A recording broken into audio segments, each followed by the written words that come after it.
हर वर्ष मार्गशीर्ष माह के शुक्ल पक्ष की दशमी तिथि के अगले दिन मोक्षदा एकादशी मनाई जाती है। इस शुभ अवसर पर भगवान विष्णु संग मां लक्ष्मी की पूजा की जाती है। साथ ही एकादशी का व्रत रखा जाता है।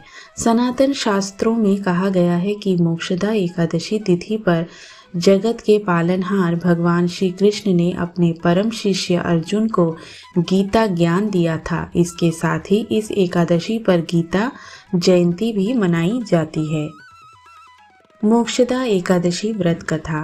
एक बार की बात है, गोकुल नाम के नगर में वैखानस नामक राजा राज्य करता था। उसके राज्य में वेदों के ज्ञाता ब्राह्मण रहा करते थे। वह राजा अपनी प्रजा का अच्छे से पालन करता था। एक बार रात में राजा ने सपने में देखा कि उनके पिता नरक में कष्ट भोग रहे हैं, जिससे उन्हें बड़ा आश्चर्य हुआ। राजा ने प्रातः अपने राज्य के विद्वान ब्राह्मणों को इस सपने के बारे में बताया और कहा, मैंने अपने पिता को नरक में कष्ट उठाते देखा है। पिता ने मुझसे कहा कि हे पुत्र, मैं नरक में कष्ट भोग रहा हूँ, यहाँ से मुझे मुक्त कराओ।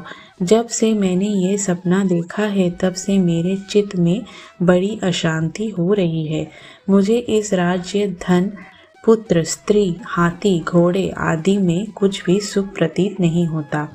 राजा ने ब्राह्मण देवताओं से कहा कि इस दुख के कारण मेरा सारा शरीर जल रहा है।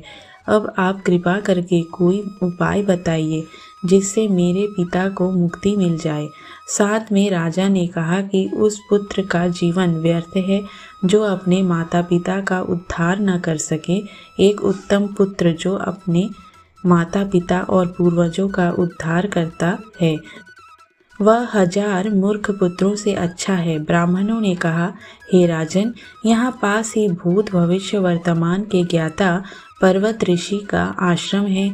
आप उनके पास जाइए, वह आपकी समस्या का हल जरूर निकाल देंगे।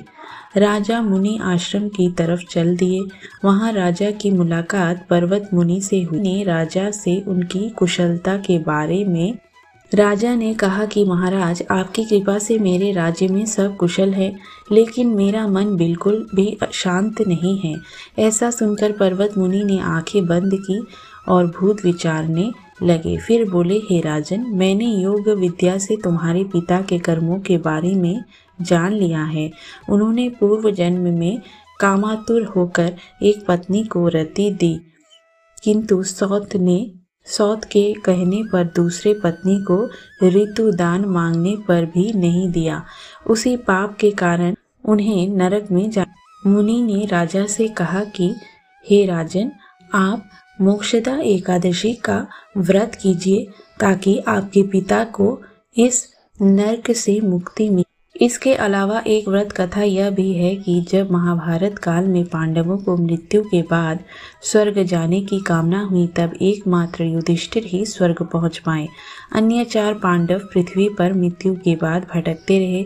तब युधिष्ठिर ने अपने भाइयों को मोक्ष दिलाने के लिए स्वर्ग से ही मोक्षदा एकादशी का व्रत रखा था और उन्हें मुक्ति दिलाई थी।